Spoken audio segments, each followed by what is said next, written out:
Okay, so this is reports on some work that Mary and Pat have been and I've been doing, and we've got three parts. I'm going to speak to the first part, which is okay. When we're working with this generative stuff in education context, what do we mean by this? How do we understand it in theoretical terms? The second thing is we want to show you our intervention. And thirdly, we're going to talk about some of the empirical results we've had of the intervention. So I'm speaking to the first part, Mary to the second part, and then Pat to the third part. But I'm going to be pushing the slides just to make the transitions easy. So firstly, in theory. So one of the things, and look, this is a kind of a statement of the obvious in a way, but I think it's easy to, the obvious is not always obvious, is, that they're making coherent meaning, both human and generative AI, from endless combinatorial possibilities, right? So, the whole point about language is the last three sentences I said have never been said before in quite that combination, in quite that kind of way. But I'm recombining stuff from it, an infinite a number of combinatorial possibilities, and generative AI does this as well. And look, this is big. I mean, this is the first machine to be able to do this, roughly speaking. Now, but one of our arguments is that the mechanisms they have are fundamentally different. We're taming the infinities of meaning and the infinities of the expression of meaning, but the technologies are quite different. It's obviously different, but part of it is how do we articulate that difference? Moving on now, one of the things is that generative AI is fundamentally a text technology, and specifically written text technology. It's derivatively might deal with spoken text, but only because it's transposable into written text. To try and go down to the kind of the basics, it's that which can be expressed in Unicode, which is this huge symbolic system, which includes a lot of ideographics, some of which have semantic value, like emojis, for example, and numbers are ideographs as well. So this is what it's dealing with. This is the raw material. But then it works with these semantic units, which are tokens. And, I'm being ironical here. We're all Chinese now. Everything's reduced to tokens in some senses. But the most important thing is the boundaries of these units have been handcrafted. Now, what do we mean by that? A space bar when you're typing is handcrafting the difference between a break between words. And when we do stemming, stemming is also handcrafted. So fundamentally, the elementary semantic units have been made manually by humans. That's an important thing to kind of remember. And the other thing about multimodality, we're very interested in multimodality as an issue, is that it's only secondarily multimodality. This is simply a technology of text. And the clever things they've done with secondary like visuals, for example, it depends on labeling in terms of the sources, and then it depends on prompts to get the images out. This centrality of text is kind of quite important. So there is a semantics in LLMs, but what is the semantics? And I've got three sentences here, beautifully illustrated by Leonardo AI for what it's worth. I walk to work, and I want to think about the word work. We've stemmed it down to walk. I walk the dog, and I walk the prisoners to their cells. Now, in normal grammatical kind of thinking, this is all past tense of the word walked. But in fact, in grammatical terms, we can actually pick apart these three sentences and find finally differentiable distinctions around transitivity, case, voice, mood, all those kinds of things. So we do actually have a language to talk about these, but then that it's not at all visible in the words. It's not visible in the words themselves, which leads to these two propositions. These are kind of big theoretical propositions that we wanted to try and make. This is the fundamental difference between an LLM and the human experience of meaning. Generative AI is empirical and statistical. It's got every damn word that's ever been said, more or less, and it's built kind of statistical relationships between those words. But if there's a semantics that's only latent, don't forget even the modular unit of the token has been handcrafted. The machine doesn't know that. And it's a flat world of one-to-one relations of tokens. So, in fact, the LLM has 10,000 versions of walked, relations in relation to the 10,000 surroundings of words in which the word walked exist. It doesn't actually have a distinction between those different times of walked around the underlying grammatical relations of the words in those sentences. It only has statistical relationships, and therefore probably has 10, 20,000 versions of walk in there. So it has this huge vocabulary, billions of words in a semantic sense, even though it doesn't know it has it. Very importantly as well, its limits are the limits of written text. So in other words, we live in a world of meaning where texts point to things. We know pragmatics very well. We know speech acts very well.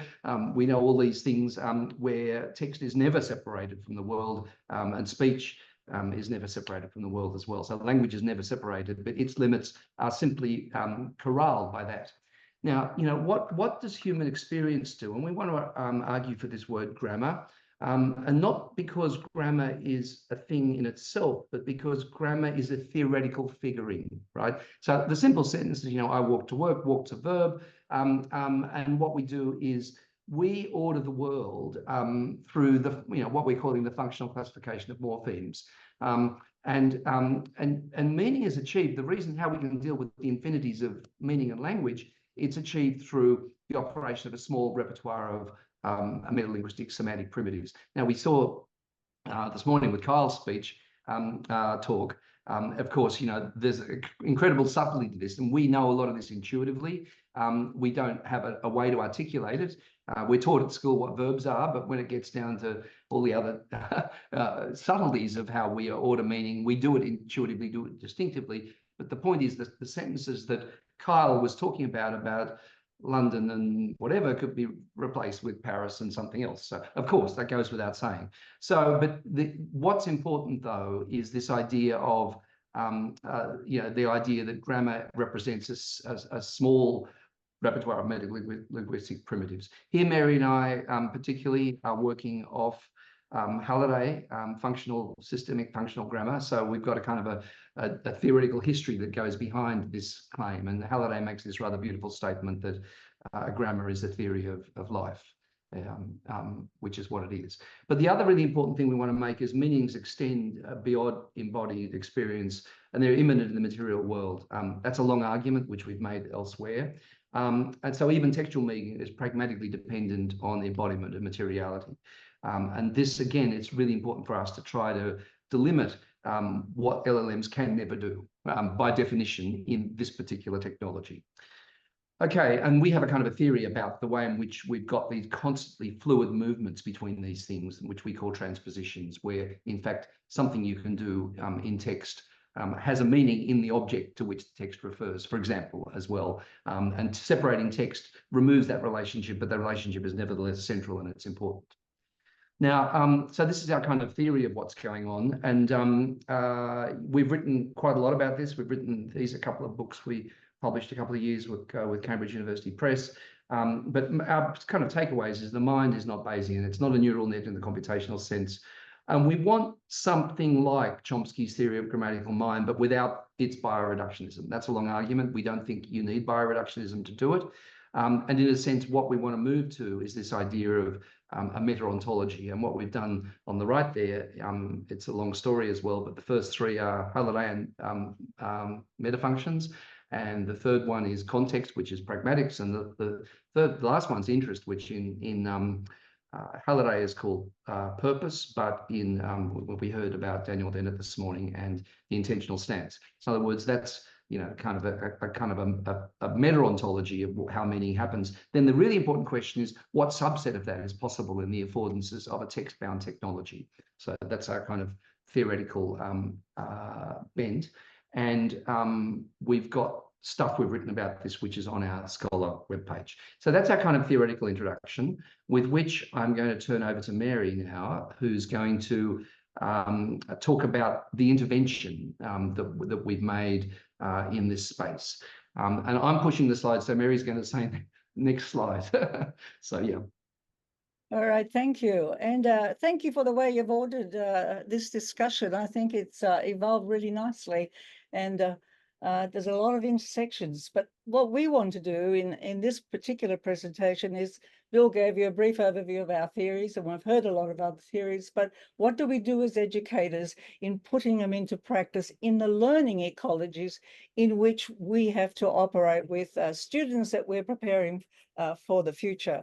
And so that's what we've tried to do. And we think and we believe now for many years now that the learning management systems that we have don't allow us to do all the wonderful things that we've been talking about for the last 2 days because of the way in which they were architected for very particular kinds of purposes. So we created a platform in order to make it human-centric. That's the word that's used now. It wasn't the word that was used when we started. But how do you create a space that involves real engagement, ubiquitous learning, because that's an affordance of the digital, collaboration, reflection, reflective practices, and of course, multimodal. In the platform that we've created, all artifacts, all tasks are created with multimodal capacities. And I'll say a little bit more about that in a minute. And of course, we've tried to put into this what we call assess as you go. So just in time analytics, not at the end when you're kind of, you get a grade, an A, B, C, or whatever, and it's a label, but not helpful in the way in which you make meaning and learning. And of course, now it's just ordinary to say that you can learn anywhere, anytime. How do we organize that to be a continuous thing for our learners? And how can it also be a place where professionals like us and others can come together to keep building on the ecosystems that the digital affordances create and the necessity of the diversity of meaning making that exists in the world in order for it to become a reality and move from theory into practice. So now, of course, here we are with generative AI, and we're saying, well, how do we harness it productively, right? First of all, we have to understand it, and we've had wonderful presentations about how we might understand it, particularly as we've gone back to language as kind of the main entity in which it's delivered to us. So we have tried to design in what we had originally designed in the Scholar platform to insert generative AI in order to support our learning and to figure out what works and what doesn't work in that space. Bill could, right, but to do that, you know, when you have any curriculum, any teaching, you need to have an assessment, right? An assessment drives design. And this is just a very brief overview of the learning analytical tool. We call it Aster, an Aster plot, like flowers, petals on an Aster plot. And this Aster plot is available to all our students as they progress and available to the instructor. But it has 3 components. It can have it can have as many components as you want. But for us in the digital space, it has 3. We have to always assess knowledge, right? That's the knowledge, whatever we're delivering, the knowledge matters. But in a digital space, you also have to evaluate the level of engagement, the level of focus, what is actually happening. But for us, more importantly even, is this category we call help. Now, if you think collaboration matters, if you think peer-to-peer matters, grading it is as important as grading knowledge and grading focus. And you can see on the right, you see all the analytical tools. There's millions of kind of data points in which are collected on the fly. The student sees their petals grow, we see the petals grow, but they are required to collaborate. They are required to engage in the peer-to-peer feedback. They're required to help each other progress. And there's no bell curve, right? Every student is capable of moving forward. How do we do it? What's the workflow? Well, we start off with a project, any kind of project or task, and the learners come up with a draft. And now, right now, we give them access to an AI review. We require them to do an AI, artificial intelligence review of that draft. They then revise that draft, and that draft then goes to one of their peers. And so the peer reviews the draft that the AI has helped create. And then we have a system of getting feedback from all of those students about what was the value of it? Did it work? Did it not work? How well did the peer review, the humans react to it? And how well did the AI react to it? We then get a revised artifact, whatever it is, and it's submitted with a change note, and it goes to publication.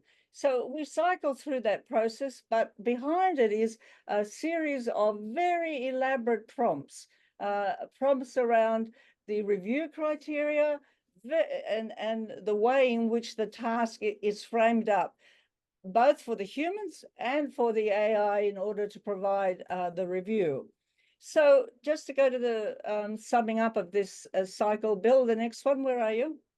Right. So in this research environment in which we have, by the way, they're all graduate students, masters or EDD students, and they all sign IRB forms when they join our classes because we're collecting data from them. But the learning, the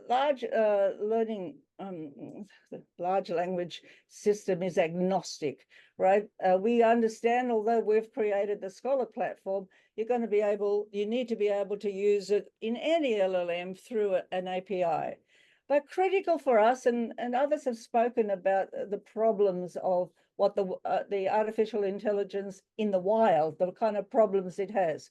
So what we've done is used a vector knowledge base. We have curated everything in the course, that all the texts, all the writing, the work that Bill and I have done, every single piece of text, that multimodal text too, that our students have produced in a very specific domain. So when the students go to get the AI review, they're not just going anywhere, they're going to a very curated, specific domain.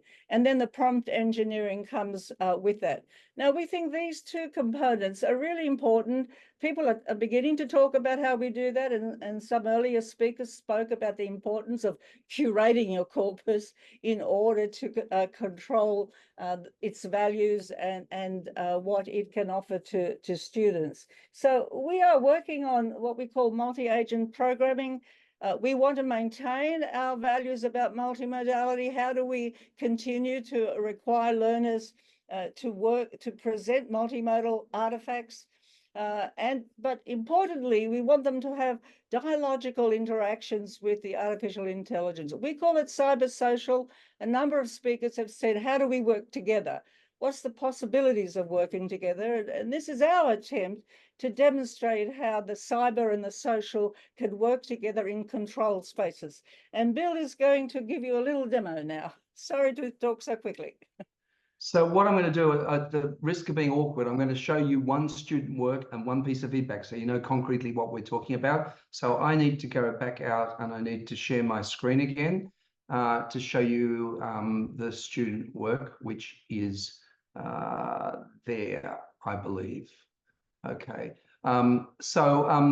This is just a random piece of work almost by one of our students a teacher writing about community mural making. So I want to show you the work first. So this is a multimodal work. She's put in, an image there, put in some infographics. I'm going to scroll through it very quickly. Put in a video about Diego Rivera, the great muralist.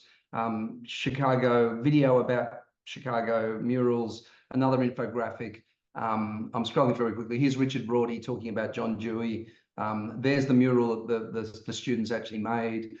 There's a table looking at, so it's a piece of academic work of a multimodal variety, right? So I've just given you a sense of this particular student's project analysis discussion. I'm scrolling through very quickly, but I'll just give you a sense of it, and then references. So this is a formal piece of academic work. Now, on the right here, what I'm going to show you is the prompts. Now, these are verbose prompts, experiential connections, evidence, all the stuff that Mary had in that infographic earlier, concepts, theory, reasoning. But we've written these very, very long verbose prompts for the LLM essentially, but we give exactly the same prompts to the student, innovation. And so we actually have 10 of these verbose prompts. And you can see here in the peer review, the students have written, this is just one peer's review, written a couple of sentences on each particular, on each of those criteria, which is a fair bit of work for the student to do.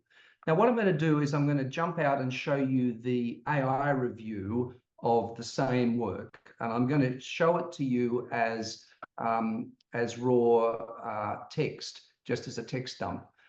So this gives you a sense of the extent of the feedback and the specificity of feedback. Now, as Mary said, the vector database has 35 million tokens, which is roughly, a little bit less than 35 million words of stuff that we as professors have written, but all our graduate students have written for the last 5 years. So the really important thing, and I like that discussion earlier today about who's speaking. Well, the answer is it's the collective that's speaking. And the collective is a couple of hundred of our students are speaking to all the students who have been in our classes. They're speaking to the students who are now taking our classes. And this is the sort of feedback we get. And what we do is we deliberately push for, experiential plus, experiential minus. These LMs will be pathologically nice to you if you don't actually ask them to be critical. While the author offers insights and their motivations to enhance, but also suggestions for enhance the connection of personal experience and motivation. The author could incorporate specific examples of projects they have participated in, dealing challenges, success. This is really helpful, direct feedback. Evidence. Effectively uses empirical evidence, for example, the use of Dewey's art and experience. But while the essay excels in theoretical grounding, it lacks detailed empirical data on the outcomes of those projects. This is pretty incisive feedback. Inclusion of empirical studies. They're now theory. Excels in defining visual literacy, but while it introduces several critical concepts such as multimodal learning and pragmatist aesthetics, the definition and explanation of these terms can be more explicit, right? This is actually remarkably concrete and remarkably helpful feedback. And look, along the way here, it says, drawing on the work of John Dewey, Richard Chesterman, and concepts of meaning making from Dr. Cope and Kalantzis. Well, that's because we put all that stuff in the vector database, so to speak. Addressing the theory. So this on each of the 10 criteria, the 10 criteria, where we're up to critique now, and so on. Now, look, I'm only showing this to give you a sense of the richness and the depth of the feedback. And look, our kind of crude conclusion is, as professors, we could never give this much feedback, this detailed, and this helpful, right? So that's a kind of our immediate takeaway is that. So what I'm going to do now for the last part of the talk is hand back to Pat now, who's going to talk about some of the empirical outcomes. And to do that, I need to share share the PowerPoint again. Is there.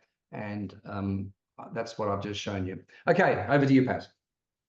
Okay, great. So hello, everyone. Can you hear me all right? Yeah. Great. Okay, so the data summaries that follow have to do with the implementation of this over the past year over a few courses that, so mostly I think the summer of 2023 and then spring of 2024. And the big difference is that in the in summer of 2023, this vector database was not added. So it's retrieval augmented generation. And then at the beginning of this year, RAG was added and it changed things pretty significantly. And so I'm going to show you kind of a before and after. These are just surveys that the students responded to. And so there are two main groups just to get you started. So again, that's before and after RAG, summer of 2023 and spring of 2024. And we're concentrating on the latter. We have to keep in mind the nature of these courses or modules, if you want to call them that. It's an educational technology and pedagogical innovation. So this group is, and they're mostly masters and PhD students. So and it's online. So they're perhaps more open to AI reviews than say your typical undergraduate. I'm not sure, that's really an empirical question, but in the data summaries that I'm going to go over, there are no inferential statistics. These are pure data summaries. So if you go back one slide, Bill, whoops. Is that right? I've got my own speaker notes up here. It's kind of disconnected electronically from Bill's stuff, sorry. Okay, so this slide is the before. So it's before we added RAG. It's just nothing after. And it's 295 students across 15 courses. And the scale of these questions is a 1 to 5 scale. So the y-axis, I have to admit, is that it's a little bit distorted. It doesn't go all the way up to 5. So be aware of that. The AI reviews are in blue on the left, and the peer human reviews are in orange on the right. And the conclusions are basically across these 3 categories of questions: quality, usefulness, and actionability. is that they're generally positive on average, but the peer reviews are human reviews are higher, right? They're doing better than the AI reviews. Okay, and so here's some thematic summaries. So this is qualitative data. I didn't these things were generated by someone else. Again, you have the human stuff in orange on the left and the AI stuff on the right in blue. And within each, you have advantages on the left and disadvantages on the right. I apologize for the small font size. Let me give you a quick summary. So the human advantages are insight, individualization, comprehensiveness, and empathy. Human disadvantages are slow turnaround, bias, inconsistency, ambiguity, partial feedback, and communication breakdown. The AI advantages are turnaround, consistency, detail, insight, impact, adherence to rubric, objectivity, clarity. The disadvantages are mistakes, evidence highlighted, the selected evidence highlighted, feedback quality, depth of feedback, and consistency. And there's some contradictions in here, which is what you might expect from getting feedback from different people. Sorry. Okay. This slide is just textual summaries of basically the same thing. So in the interest of time, what I'll do is what we can do is come back to this if we want. This is now we're introducing what happened after RAG was introduced earlier this year. Okay, so this is we're adding here a survey from spring 2024, and it's 73 students from 7 courses, and the most of them are in most of the students here in the 25 to 35 year range. About 40% are older than 35, 2/3 women. A little less than 2/3 a master's degree, and a little bit more than 1/3 are PhD students. Okay, next slide. Okay, this is comparing AI and human review after RAG. Okay, so remember, RAG, this has got the instructor and grad student writing over the past 5 years, 35 million tokens. And so this slide is still showing a little bit of the 2023 data, so we're comparing it. Both figures again have the y-axis on the 1 to 5 scale, so it's kind of like Likert-ish. The figure at the upper left shows human. Oh, stay back. That's right. The figure at the upper left is humans in orange and AI in blue, and the conclusion is that both are positive again, but now AI reviews are valued slightly higher than peer reviews. And the figure at the lower right is just AI only, 2 versions of it, 2023 and 2024. So 2023 is in royal blue on the left, and 2024 is in navy blue on the right. And then the conclusion is that there's an increase in confidence with AI reviews, except for actionability, perhaps. Okay, and so the next slide is trying to keep up with Bill. Okay, this is just a reminder that these students, this is one question about their predisposition towards how they feel about AI reviews. So we need to keep in mind that these students may have a positive predisposition towards AI. So it's just a reminder. Okay, next slide. Okay, so this is going to take me a little bit longer to walk through this with, sorry.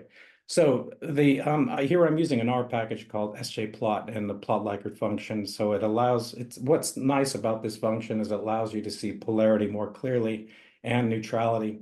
So how does it do this? It takes typically it's designed for Likert scale so that neither nor condition often gets set aside to the, as a neutral response, but you can use it for scales like we have. So it's kind of like the gray boxes are kind of like the meh response, right? Like, eh. So that's what I've done here. And what you see is the green is kind of more positive responses, and the purple, shades of purple, are more negative responses.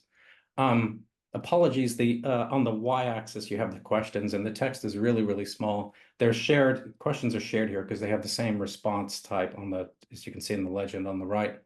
And all of the responses are sorted from the least negative to the most negative among these 6 questions. Now, there are 6 questions, but they're actually 3 pairs of questions. So the questions are about helpfulness, usefulness, and effectiveness. And one of them is asked about the AI reviews, and the other one is asked about the peer reviews, human reviews. And as you can see, Basically the top ones are all AI reviews. So, and the bottom ones are all peer reviews. So that the AI reviews are edging out the peer reviews in every category here. Now those so the solid orange line is helpfulness. The yellow small dashed arrows are usefulness, and the green large dashed arrows are effectiveness. I won't go too deeply into that, except that, you know, that we have some interesting, you know, the difference that the AI is doing better than the human reviews is what's most interesting here. Okay, next slide. All right.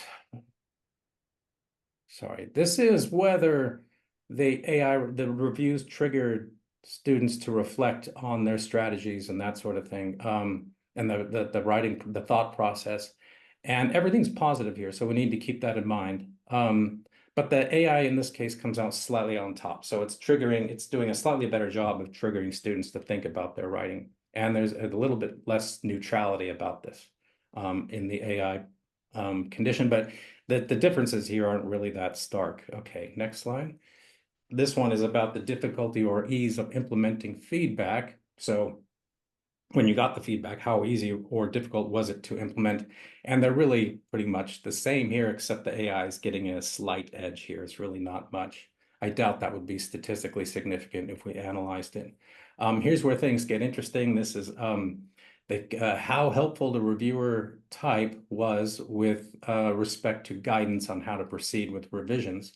And the AI comes out on top here, and it's much more clearly on top in this case.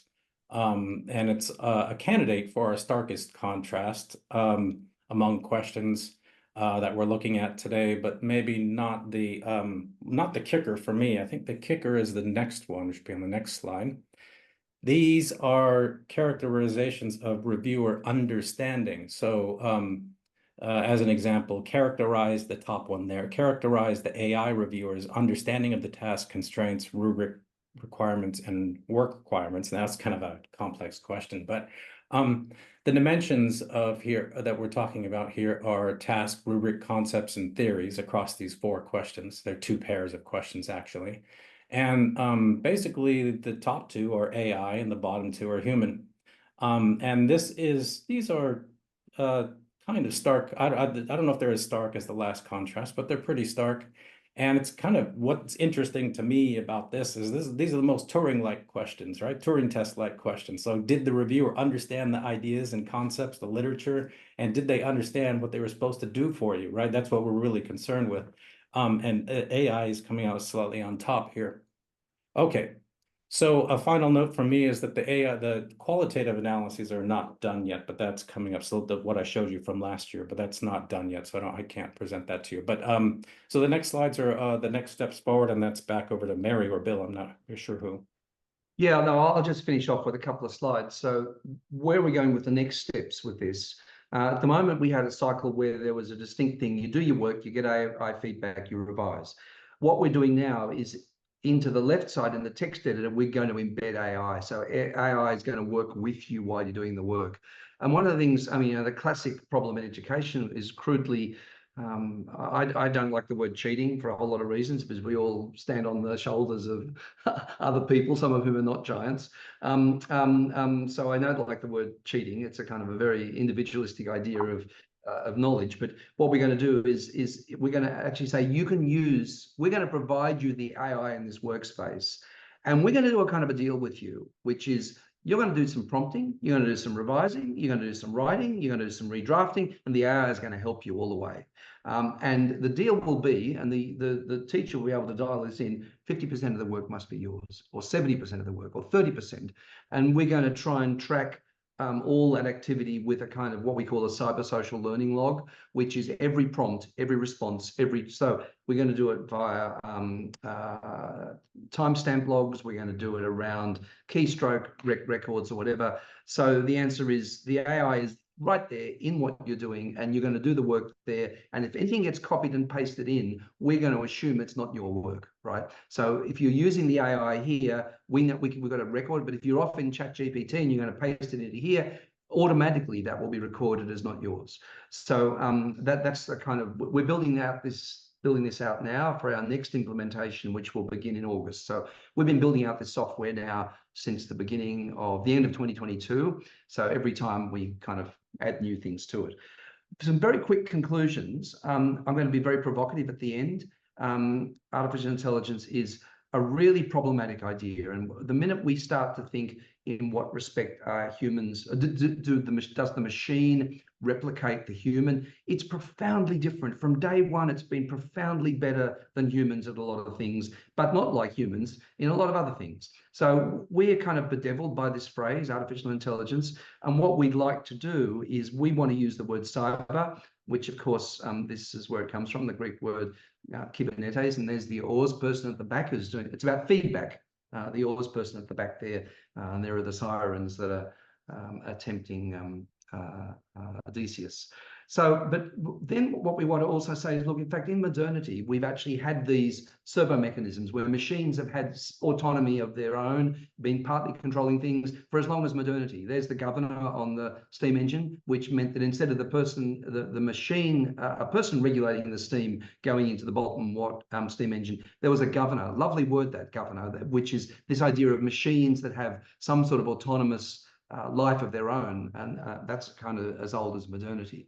So what we want to do is, instead of artificial intelligence, we want to try to, well, we can't get away from that word because it's just there and it's part of lexicon, but we want to try to have this idea of cyber-social learning as a dialectical relationship between two fundamentally different types of intelligence with two fundamentally different types of mechanism. So that's kind of our philosophy that underlines everything that we're doing and what you've seen today. And as I say, if you want to, there's on our Scholar page there, which is, this is a public page, you can see a whole lot of stuff that we've been writing and publishing about this. So that's our story.